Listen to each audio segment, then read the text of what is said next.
Por cumplimiento de la nueva ley cósmica vigente, se informa a los señores viajeros que pueden libremente amar, reír, abrazar y sobre todo bromear en todo momento. Acomódense, pónganse los cinturones, porque todos los miércoles a las 9 de la noche partimos en busca de nuestro bienestar. Tan naturales como tú, Miguel Ángel Barcelona, Paco Valiente, piloto y copiloto, les invitan a este mundo en pro del bienestar del ser humano. Recuerden, todos los miércoles a las 9 de la noche, porque somos tan naturales como tú. Aquí estamos, sembrando conciencia. Último aviso a los señores pasajeros del vuelo: embarquen urgentemente por la puerta número 11. Last call for passengers on flight. Please proceed urgently to gate number 11.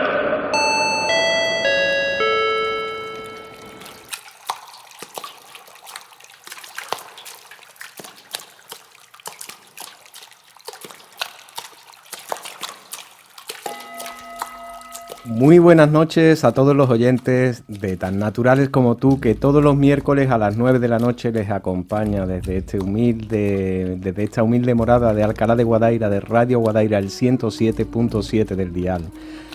Miguel Ángel Barcelona aquí les habla, Paco Valiente a control, porque somos tan naturales como tú.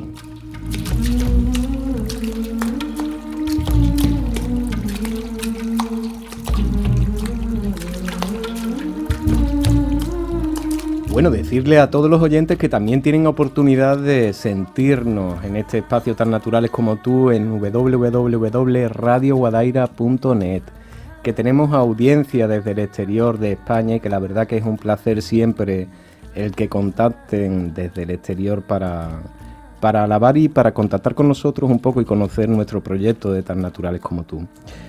Bueno, Paco, pues hoy tengo un programita especial, y un programita porque nos vamos a quedar muy cerquita de Alcalá de Guadaira. Nos vamos a dirigir directamente a un pueblo vecino, a Dos Hermanas, para conocer a un chico que se llama Juan de Mora. Él es maestro de Reiki, realiza técnica metamórfica y vamos a descubrir con él ese lado vibracional de las columnas de vida. Como siempre en este programa promovemos ese estado de bienestar basándonos en el equilibrio y la sinergia que existen entre esas tres columnas de vida principales, que son el equilibrio en la parte física, biológica, ese equilibrio en la parte emocional y ese equilibrio en la parte vibracional o energética. Pues creo que ya Paco nos tiene contactado con Juan de Mora. Muy buenas tardes, Juan.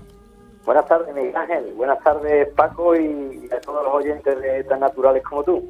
Bueno, es un placer, doble placer, primeramente conocer personas que desde aquí, desde Sevilla, realizan este tipo de técnicas con seriedad y aparte promueven ese estado a nivel exterior con sus escritos, como es en tu caso.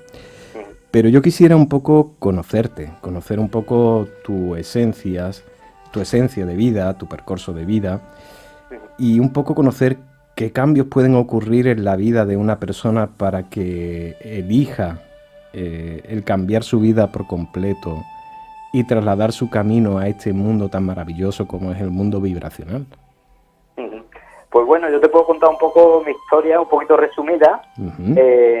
Yo era jefe de logística, ¿no? Yo estaba en una empresa y me dedicaba a organizar una logística grande de muchos camiones. Tenía muchísima gente a mi cargo.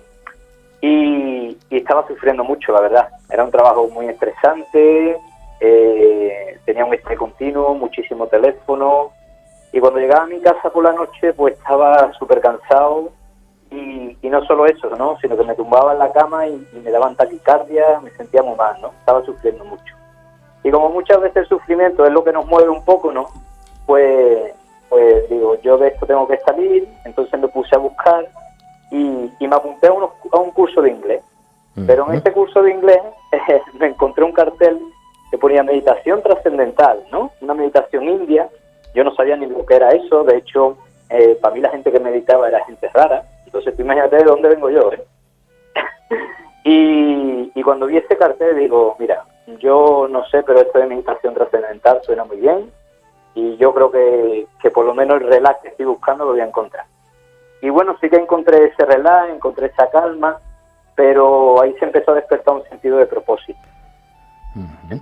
Entonces yo me di cuenta, de alguna forma, que lo que estaba haciendo no es lo que yo había venido a hacer aquí. Yo dije, yo tengo algo que dar a los demás, no sé lo que es, pero tengo otra cosa que dar a los demás. Y ahí empezó una búsqueda, ¿no? Ahí ya llegó Reiki, llegaron muchas cosas, y un poco ya descubrí esa parte espiritual de mí que no conocía, y esa fe, ¿no? Esa fe en que hay algo más grande que nosotros, que nos mueve, que nos guía, que nos marca el camino, y empecé a seguir esa guía, ¿no? Ujú. Empecé a seguirla, empecé a seguir esas señales, empecé a seguir ese lenguaje que empecé a comprender, y bueno, ahora mismo pues soy emprendedor, tengo una escuela de Reiki aquí en Dos Hermanas, Ujú. y me dedico exclusivamente a eso, a ayudar a las personas a que se encuentren mejor, con distintos recursos, ¿no? Porque hago varias cosas. Ujú. Y ya por último, pues me acaban de publicar un libro, ¿no? Que es Diario de un pulmón ahogado, que también va dirigido a la ayuda personal. Bueno, yo creo que el centrar tu vida en ese estado vibracional es lo que hace que elijas el formarte como maestro de Reiki. Últimamente el Reiki ya, vamos, yo creo que muy difícil es la persona que en un grupo pregunte y hable de Reiki y diga, ay, pues yo he realizado un curso de Reiki. Pero a mí me gustaría profundizar un poquito porque es una línea que normalmente viene de Japón y me gustaría conocer un poco y trasladar a los oyentes cómo nace esa línea, si fue este maestro que rescató esas enseñanzas o fue él el que creó esas enseñanzas del Reiki, el maestro Usui. Bueno, Usui las creó él, ¿no? Ujú. Se cuenta, la historia cuenta, porque como nosotros no estábamos, no podemos saber, pero cuentan que fue un método que descubrió él y lo fue transmitiendo, ¿no? Entonces él marcó la línea de lo que es Reiki, y yo lo que puedo decir de Reiki es que es algo muy empoderante, es muy empoderante. Yo cuando llegué a Reiki no sabía ni lo que era, pero ya te digo, esa guía divina de la fuente, del universo, no sé, llámalo como quiera, me llevó hasta ello, y descubrí en Reiki no solo una terapia de sanación natural, ¿no?, sino un camino de crecimiento, ¿no? Algo que te empoderaba, que te empezaba a descubrir tus limitaciones, tus creencias, y te llevaba un poquito más allá, ¿no? Entonces yo lo he descubierto en mí, en los compañeros que lo iban haciendo conmigo, y ahora lo voy viendo en mis alumnos, ¿no? Que llegan de una forma y van haciendo sus niveles de Reiki, se van empoderando y van sufriendo transformaciones y cambios increíbles, ¿no? Yo creo que en el fondo, si hablamos de sanación, tenemos que hablar de algo muy particular que interfiere y debe interferir en cada proceso de sanación, que es el acto de amor. Porque cuando uno, yo es que recuerdo y digo, bueno, y yo cuando tenía fiebre y mi madre me ponía los pañitos de agua caliente o me ponía las manos y se me bajaba la fiebre, ¿Verdad? ese gesto de amor, de cuidado hacia una persona y tener la capacidad de que con una simple imposición de manos de una madre a un hijo pueda llegar a aliviar o bajar esa fiebre. Y veo la visión del Reiki, que aun siendo una técnica, ese mensaje de amor debe de estar implicado en cualquier proceso de ayudar a otra persona, sea Reiki o sea lo que sea, ¿no, Juan? Totalmente, está totalmente en lo cierto. Yo siempre le transmito a mis alumnos que en Reiki hay dos cosas que yo considero principales para hacer bien la técnica. Una es amor, como tú has dicho, amor por el otro, que al final termina siendo amor por el todo y por uno mismo. Y la otra es desapego, ¿no? O sea, colocarnos como un instrumento, como un canal de esa fuerza más elevada, ¿no? De esa vibración más alta que nosotros, y no meter nuestros personales, ni nosotros estamos curando, ni cosas de esas. Nosotros nos colocamos ahí como canales, y esa fuerza del amor va a hacer lo que tiene que hacer, ¿no? Yo es que creo que en el fondo cuando hables con alguien y dice yo te voy a curar, yo ya difiero y posiblemente dude de la capacidad de esa persona.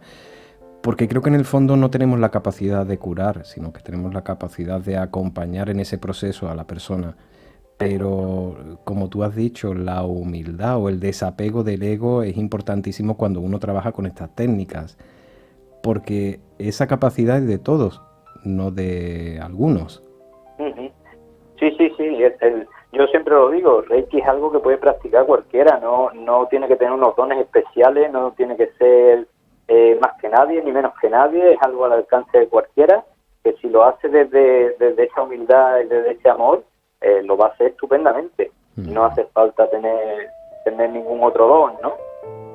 ¿Qué aprendemos? Sí que es verdad, Sí, dime. perdona, respecto a lo que decías de la sanación, estoy totalmente de acuerdo contigo.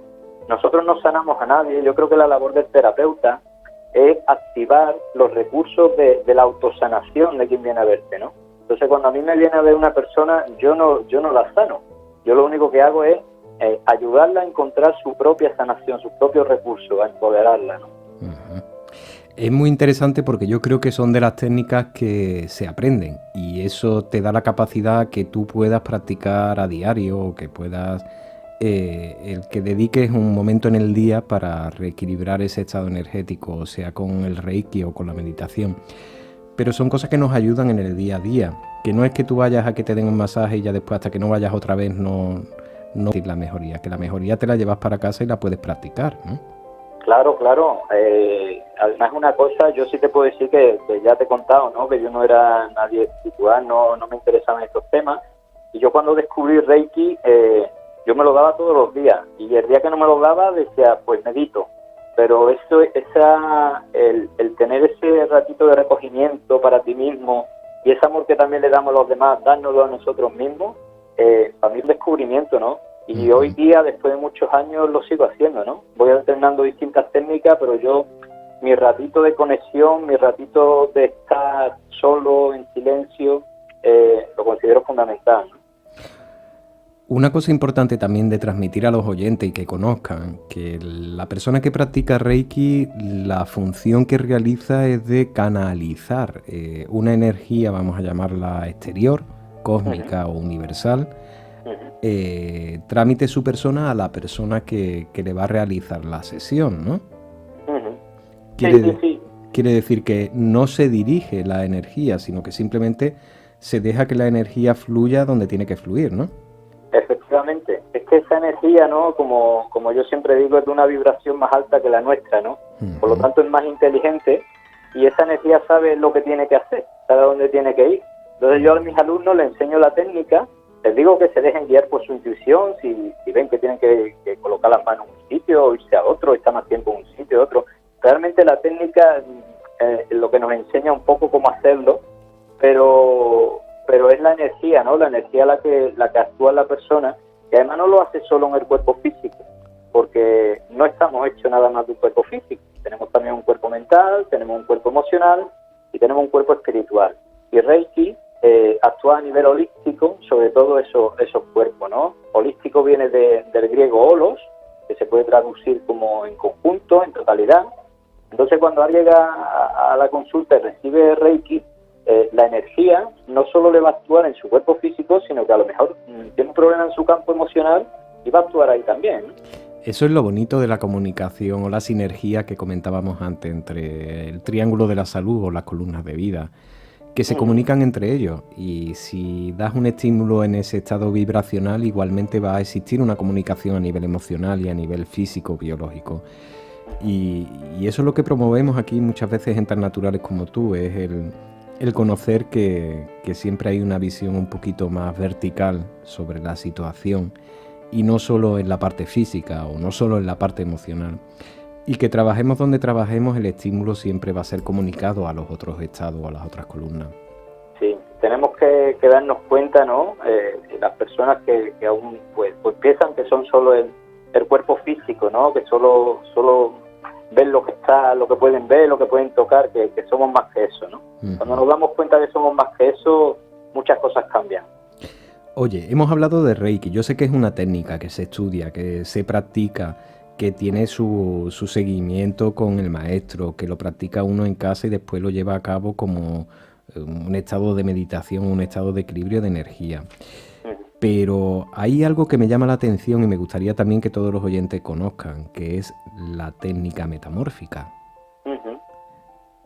Pues la técnica metamórfica, en inglés, ¿no? Robert St. John, este hombre se dedicaba a la reflexología podal, ¿vale? Al trabajo de los pies, y él se dio cuenta de que no llegaba a donde quería llegar, que las sesiones que él hacía de reflexología no lo ayudaban todo lo que él consideraba, ¿no? Entonces se dio cuenta, practicando, que había unos puntos reflejos en los pies, en las manos y en la cabeza que correspondían con la columna vertebral, que a su vez correspondían con patrones del nacimiento, prenacimiento.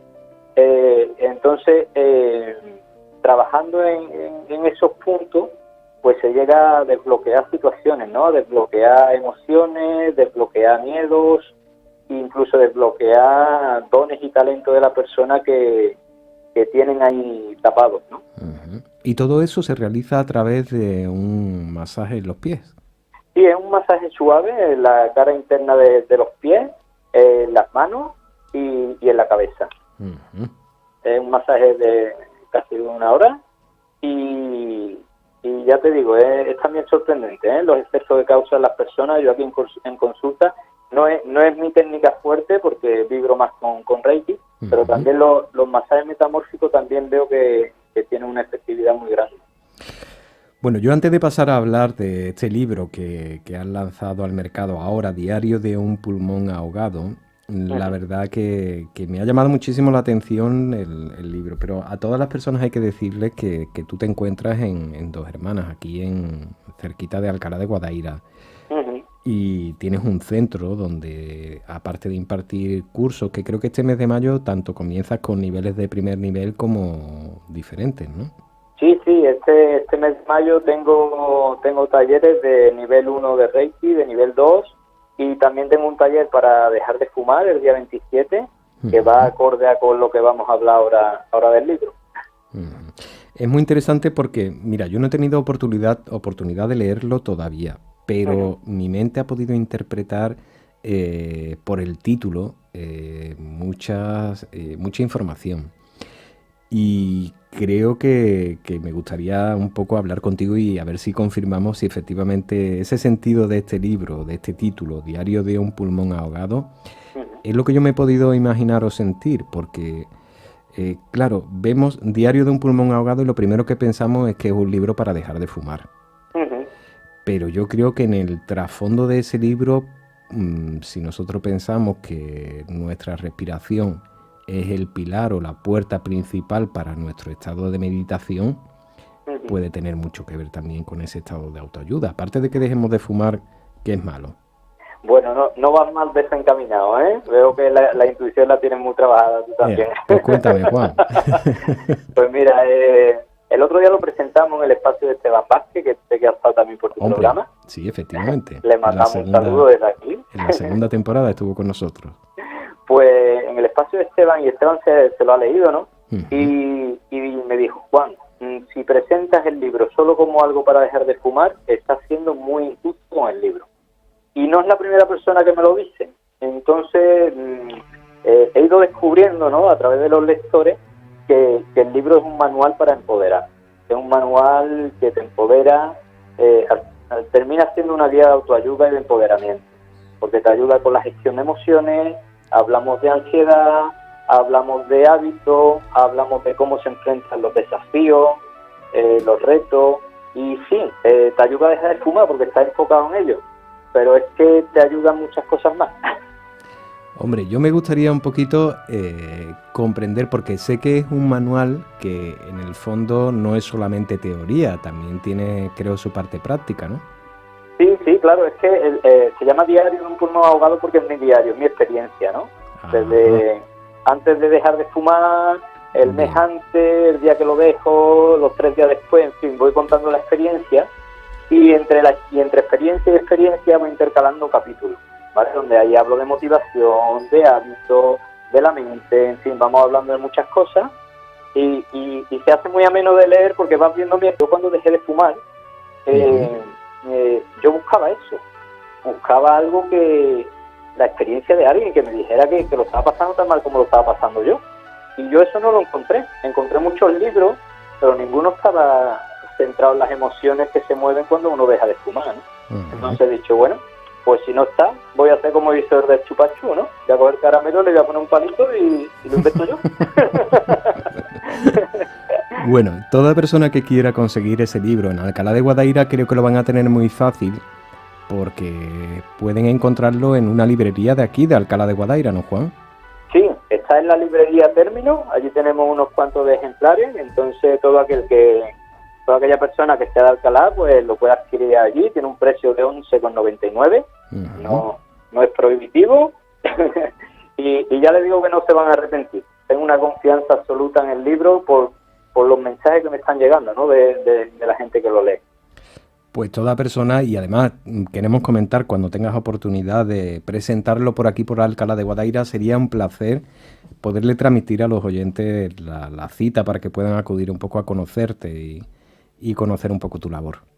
Pues aún no está cerrado eso, pero si alguien en Alcalá que nos esté escuchando le interesa que vayamos allí, que presentemos el libro, o le interesa en el taller que estoy montando a través de él, yo encantado que se pongan en contacto con nosotros.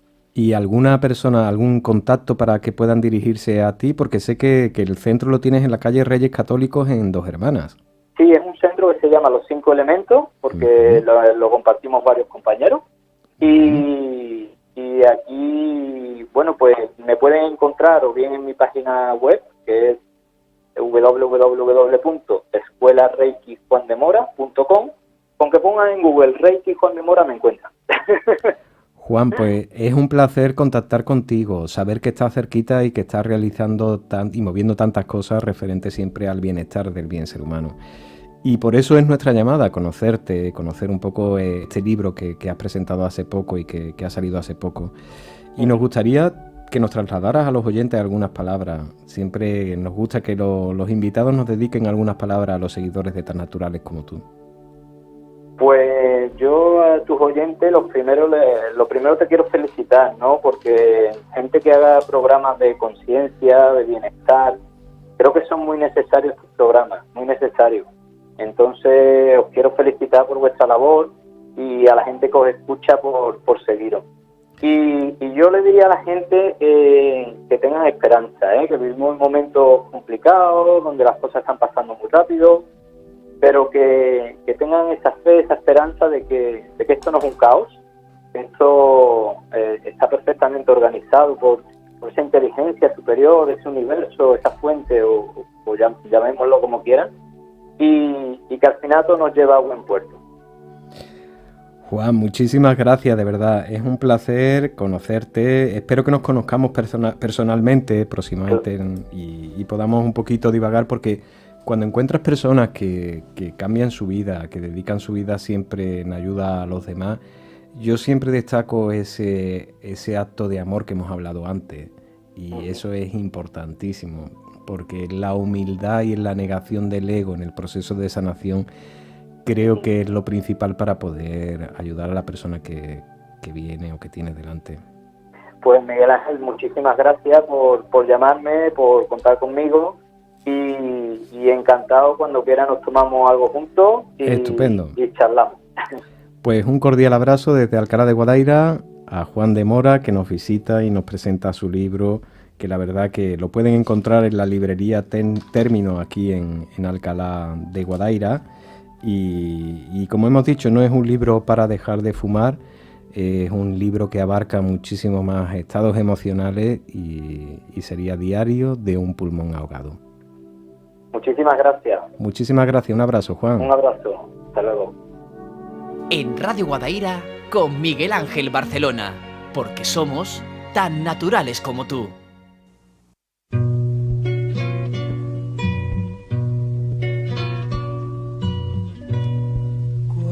Buscaba a Dios para pedirle su consuelo, para librar mi vida del dolor. Llegaste tú, trayéndome en tus ojos un azul de cielo. Tristeza fue canto de amor y alba de luz. Mi corazón que triste de congojas se mustiaba cual una flor marchita sin aroma ni color. Se me volvió una estrella y hacia el cielo que buscaba llegó al fin por tus ojos celestial elevación. Sentí mi elevación al fin mirándome en tus ojos. Mi elevación llegó llevándome hasta ti, cielo de amor. Pero si tú te alejas, me mandará tu olvido. Ya más no podré elevarme otra vez hasta el cielo perdido. ¿De qué es que otra vez sin ti la mística ternura que a mi vida llegó tornándome feliz por menos? ¿De qué es que las alas se rompan en el vuelo? Sostén mi elevación, golondrina de amor mensajera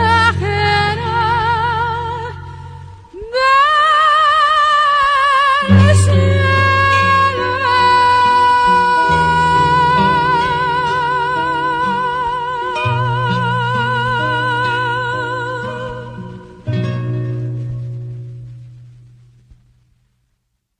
Tan naturales como tú, con Miguel Ángel Barcelona en Radio Guadaira.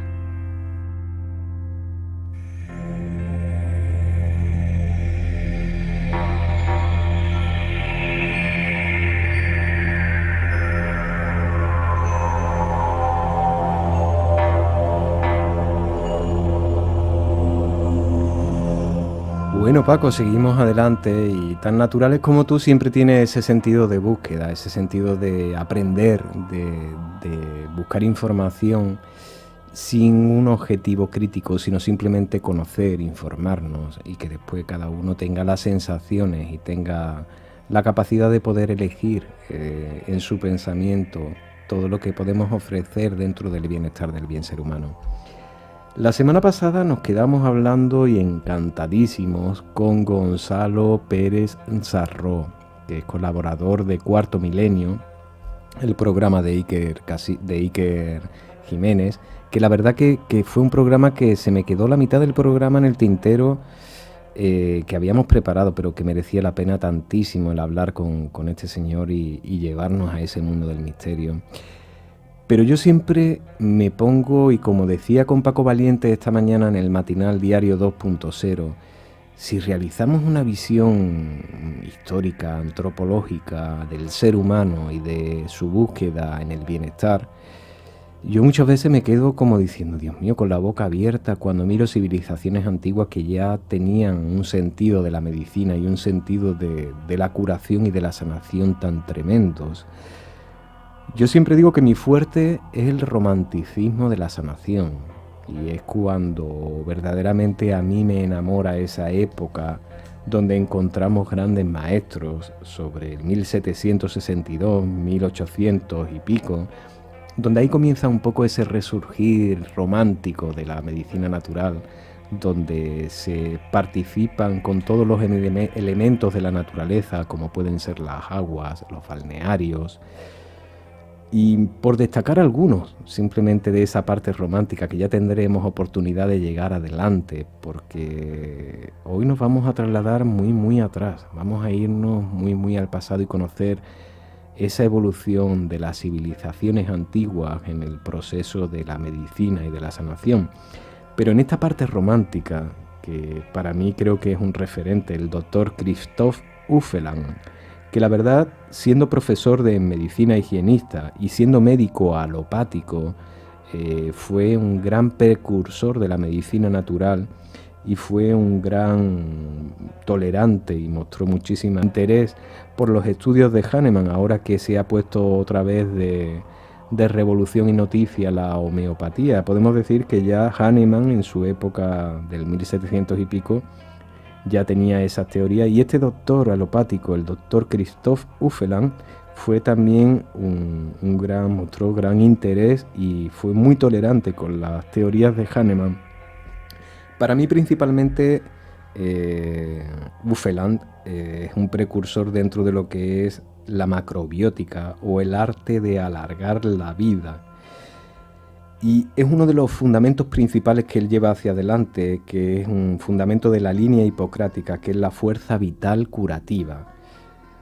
Bueno, yo voy a dejar este comienzo dentro del romanticismo para desde esta época lanzarnos hacia atrás, hacia el pasado, y conocer un poco el instinto humano. Y cuando hacemos una visión histórica o antropológica, yo me pregunto, bueno, ¿cómo que los animales saben instintivamente qué planta pueden comer, qué pueden comer de la naturaleza y qué no pueden comer porque sabe que le va a sentar mal?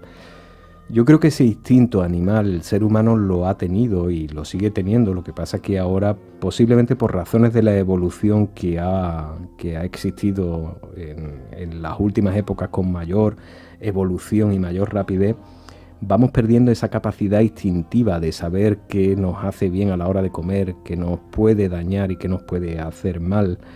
Y la verdad que si nos metemos dentro de la tradición, es donde nos vamos a introducir ahora.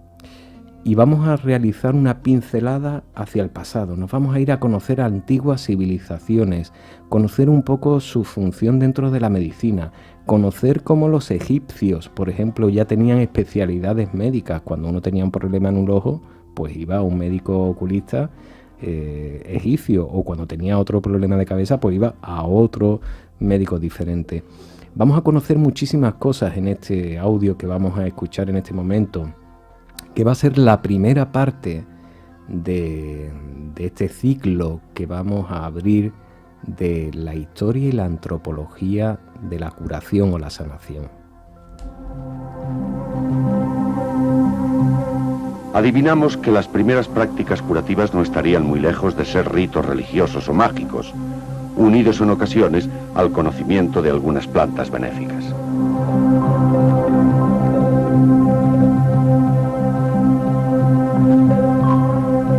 El papiro Ebers, escrito en Egipto hacia el 1500 a.C., es uno de los más antiguos documentos médicos que han llegado hasta nosotros. Contiene instrucciones para tratar todas las enfermedades conocidas en aquellos momentos, desde el dolor de cabeza hasta la mordedura del cocodrilo. Esta medicina venía de siglos anteriores. Imhotep, político y arquitecto que diseñó la pirámide escalonada de Saqqara, fue además un gran médico del año 3000 a.C. Sus conocimientos debieron ser tan importantes para sus conciudadanos que le valieron ser considerado el dios de la medicina en Egipto durante siglos. En la antigua Grecia, el dios de la medicina fue Esculapio, muy probablemente también un antiguo médico de carne y hueso, cuyos discípulos practicaron la medicina sagrada en los templos. No sabemos mucho de los sistemas de curación empleados, pero sí han pervivido los ecos que indican el gran impacto que tuvo aquella medicina divina.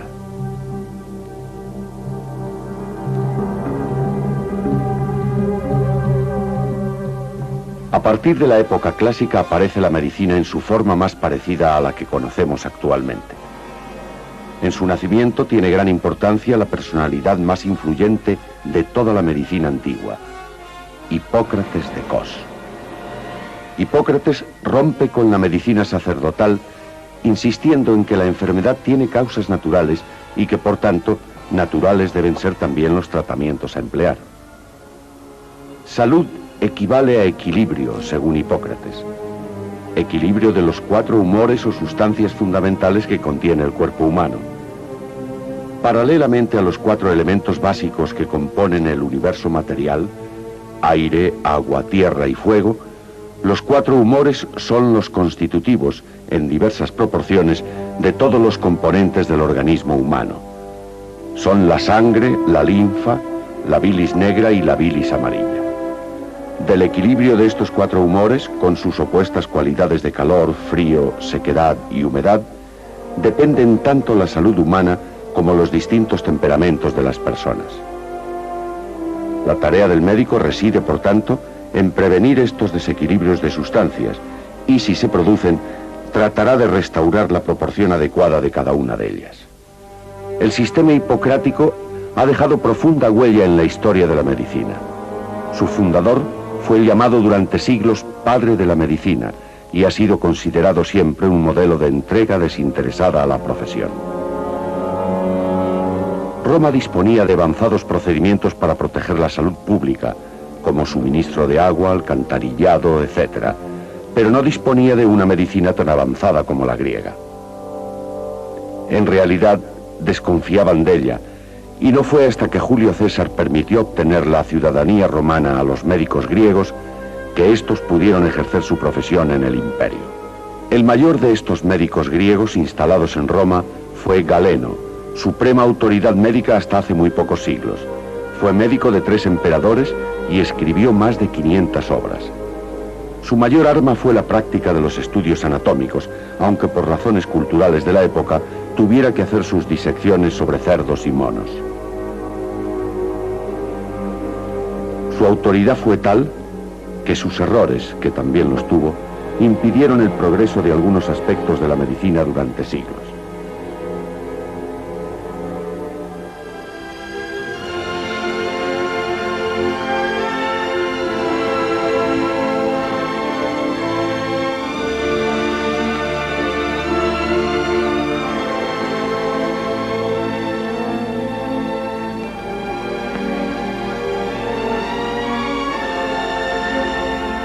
¿Por qué, nos podríamos preguntar, tal esplendor en la sala de reposo de los baños? Es porque en la tradición musulmana el baño no es solamente una cuestión de higiene y de medicina preventiva. El baño es antes que nada la ablución ritual.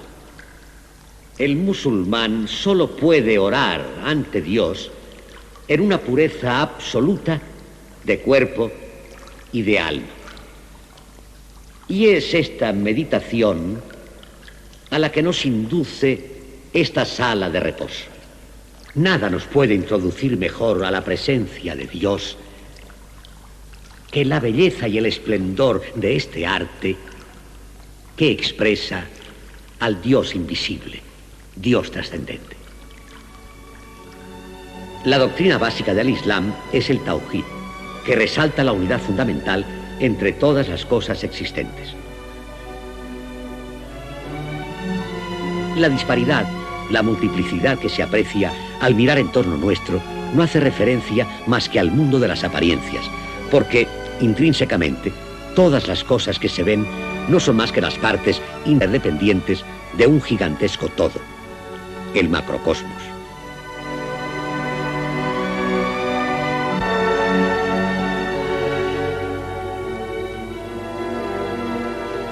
Esta doctrina se entiende perfectamente y adquiere pleno sentido al observar al ser humano, porque en él es evidente la más absoluta unidad, aunque esté constituido por diversos órganos interdependientes.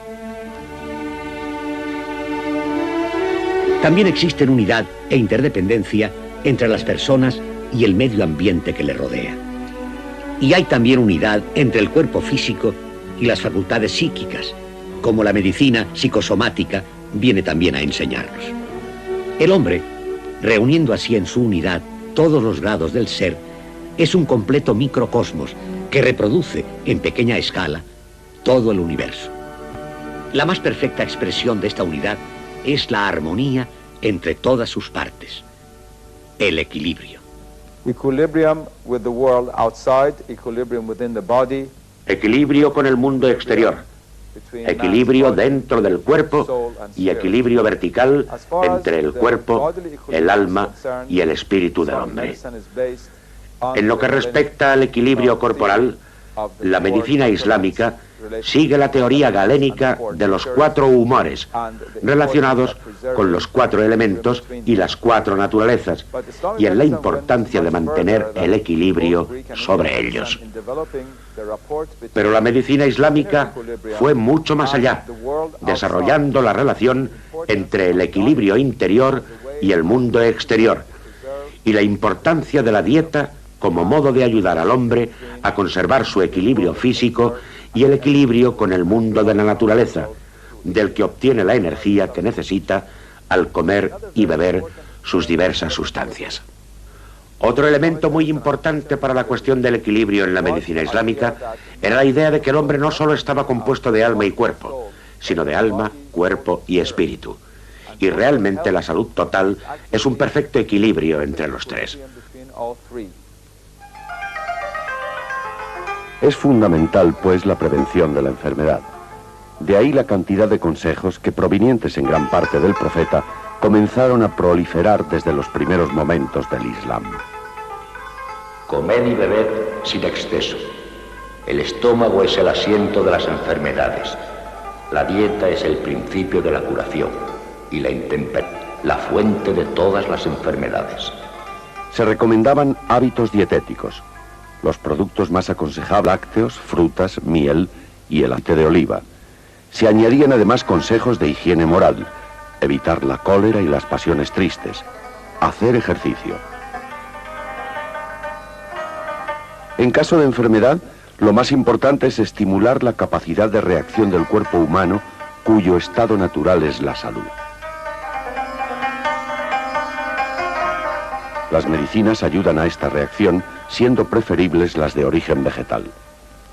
El uso de los fármacos en la medicina islámica se basa en una larga experiencia y observación. Las drogas se suministraban de acuerdo con el temperamento de la persona y siempre tras haber sido comprobada su eficacia durante generaciones.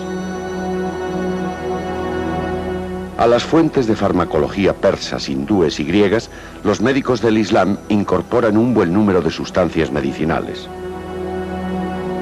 El célebre Ibn al-Baitar de Málaga, en el siglo XIII, dejó descritas en su Suma de Simples más de 1400 sustancias. En Radio Guadaira, con Miguel Ángel Barcelona, porque somos tan naturales como tú. Bueno, qué mundo tan interesante, tan intenso y la verdad tan lleno de información y tan lleno de personas que han portado en sus escritos a lo largo de la historia siempre ese punto de bienestar o de búsqueda de bienestar. Y me ha encantado esa visión preventiva, esa visión de las aguas que han hablado en culturas, en religiones diferentes. Y como seguíamos hablando antes de esa parte romántica de la medicina natural, podemos dirigirnos a esa época y conocer a un clínico de Viena, de Austria, Joseph Skoda, que fue uno de los principales en tener un objetivo de prevenir la enfermedad. El que no se enfermaran los pacientes, sino que precursaran ese estado de salud y que no llegaran a tener que enfermar. Fue un precursor también de las técnicas de la hidroterapia, la medicina naturista, la higiene natural y, lógicamente, el cuidado del enfermo a través de un régimen de vida. No solamente un régimen de alimentación, que es importantísimo, sino un régimen a nivel general de vida, tanto de hábitos como de muchísimas cosas que pueden influenciarnos en nuestra salud. Y fue uno de los primeros en utilizar una gran gama de tratamientos naturales contra distintas afecciones, trámite la nutrición y el utilizo del agua fría. Si seguimos adelante podemos encontrar muchísimo, por destacar también algunos y los conocedores de este mundo de la medicina natural que disfruten buscando información sobre estas personas porque tienen una vida apasionante. Yo digo que en esa época del romanticismo, lo mismo existía un doctor en medicina que se dirigía por ese camino de la medicina natural y de los recursos que nos aporta la naturaleza, como habría personas como algún señor que no era médico, pero por ejemplo Sebastian Kneipp, que él era pues es un religioso y la verdad que fue un pastor y fue un precursor también de la hidroterapia, y en 1889 crea el primer hospital naturista o balneario. Promociona muchísimo el poder de la hidroterapia, de los baños, de las fricciones, del agua fría después de un tiempo de sudoración. Practicaba el vegetarianismo, recomendaba el consumo de frutas, verduras, lácteos, cereales integrales, las curas de agua es muy importante. A la cura de agua se le incluían pues las plantas medicinales, las curas con el barro, con la tierra, los procesos de ayuno, de eliminación de toxinas del organismo, envolturas húmedas, calientes y frías. Y la verdad que es muy curioso en esa época conocer a personas como Sebastian Kneipp, que muchas personas dirán, uy, pues ese nombre me suena de productos de la farmacia. Pues efectivamente hay productos de medicina natural en farmacia que llevan ese nombre. Pero también podríamos decir personas, y la verdad que para mí es uno de los principales dentro de la escuela romántica, que es Vincent Priesnitz. Y este señor tenía unas técnicas de ingesta de agua que a mí me maravillan. Y él pues hacía un proceso de una ingesta de agua progresiva que comenzaba con la ingesta de unos 12 vasos de agua en el día y llegaba a aumentarlos hasta llegar a una toma de 80 vasos de agua. También practicaba hidroterapia, fricciones, baños con agua fría, lógicamente después de un periodo de sudoración, la sauna, los baños de sal, los chorros de agua, que normalmente cuando vamos a algún balneario y conocemos la sauna seca o la sauna finlandesa, los baños turcos o baños de vapor, pero también hay una ducha, un chorro de agua a presión súper fuerte que lo que hace que masajea. Pues él era uno de los precursores de este tipo de técnicas, de duchas, de chorros de agua, de fricciones, compresas, envoltorios. También ayudaba muchísimo porque incluía los ejercicios respiratorios, y la verdad que para mí el descubrir esa época romántica es maravilloso. Pero es que en España tuvimos también muchísimas personas y conocedores de este mundo de la medicina natural, y yo por citar alguno que verdaderamente me llaman la atención porque he encontrado en la biblioteca, en particular en una biblioteca de otra ciudad, un libro de él que me llamó muchísimo la atención, que la verdad que se titula ¿Cuándo, cómo y dónde practicar un tratamiento hidrotermal? Este libro antiguo, que es del doctor Hipólito Rodríguez Pinilla, y junto a Ventura de Bustos y Angulo, Basilio Sebastián Castellano de Losada, fueron precursores en estas terapias, lógicamente sobre finales del 1800 y comienzos del 1900. Este señor, doctor catedrático de la Universidad de Salamanca, siendo pediatra, dedicó su causa y consiguió la primera laura como catedrático en hidrología, y era un gran forofo en las aplicaciones de las aguas según la composición de esas aguas, y fue uno de los primeros que escribe sobre las diferentes cualidades de las aguas termales en España. Bueno, yo sigo adelante, y la verdad que para mí los románticos siempre tienen una visión muy bonita, y creo que es la parte donde la medicina natural refleja ese sentido. Y en esta actualidad parece que no, pero si miramos 30 años atrás, el reconocimiento o visión de la figura del naturópata ha cambiado muchísimo. Y yo siempre digo que cuando alguien, por ejemplo, critica una línea, yo nada más que, o por poner un ejemplo en concreto, o detractores de una línea ancestral como puede ser la sanación, trámite, los recursos que la naturaleza nos aporta, siempre recuerdo que mis primeros contactos con la medicina natural fueron por medio de doctores. Y estoy recordando pues una persona que muchísimos conocerán por su nombre porque era una persona muy afamada en Sevilla, el doctor Liñán en Nervión. Una persona que la verdad que siendo médico, su vida la lanzó en pro de la medicina natural y en pro de ayudar a las personas con los complementos nutricionales, con la dieta. Y yo tuve contacto desde muy niño y para mí fue un descubrir cómo podría haber otras elecciones de vida dentro del mundo de la sanación o elegir cómo querer curarse, como sucede en Alemania, por ejemplo, que uno tiene la opción de poder elegir en la seguridad social qué línea médica es la que quieres seguir para tu proceso o tu tratamiento.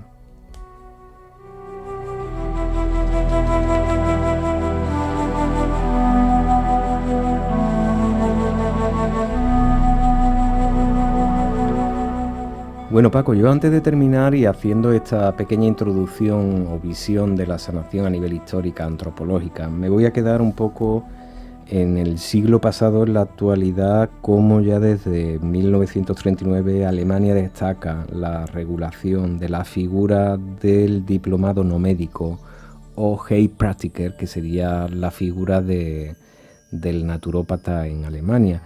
Y como en 1950 ya tenemos reconocimiento de la visión o de la acupuntura en Francia, que siempre también nosotros hemos aclarado en este espacio las líneas tan diferentes que hay dentro de la medicina tradicional china y la acupuntura. Y podemos destacar la acupuntura de la escuela francesa, que sería un poco una visión más europea de la medicina tradicional china. Y la verdad, como segundo países, siempre en pro de regular o darle un sentido a esta línea profesional, como es la figura del Heilpraktiker o la figura del naturópata, y como podemos encontrar Portugal, Escandinavia y como ya en Países Bajos los estudios de osteopatía, quiropraxia, kinesiología o naturopatía tienen un sentido. Yo en el año 95 ya se hablaba de una línea de regulación, estamos en el 2018, todavía estamos en ese estado donde sí tenemos una línea para pagar los impuestos, tenemos una línea hemos evolucionado porque se puede decir que ahora en el servicio de empleo podemos encontrar un epígrafe que hable sobre terapias o técnicas complementarias y la verdad que son pequeños avances. Pero yo creo que siempre lo principal de todo es la elección. Cómo yo quiero llevar a cabo este proceso. Si quiero elegir tomar medicina, si quiero elegir realizar un tratamiento homeopático, aunque últimamente está otra vez saliendo y resurgiendo esos momentos de duda sobre la capacidad de la línea de la homeopatía, o puedo seguir simplemente una línea alopática o natural.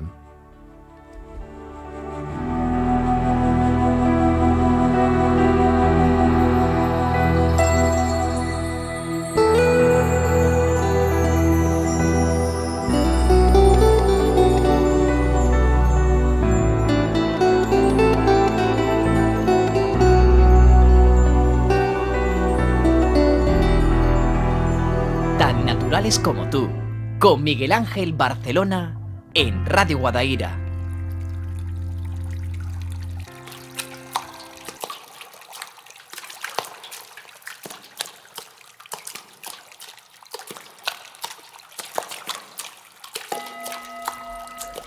Bueno, siempre llegado este momento, es el momento que ya trasladamos a todos los oyentes a la semana que viene, que tengo un contacto, es una persona, una colaboradora que ya ha estado con nosotros en la primera temporada de Tan Naturales como Tú, y la semana que viene va a estar con nosotros. Un encanto, que disfruté yo hablando con esta chica que nos presentaba sus libros.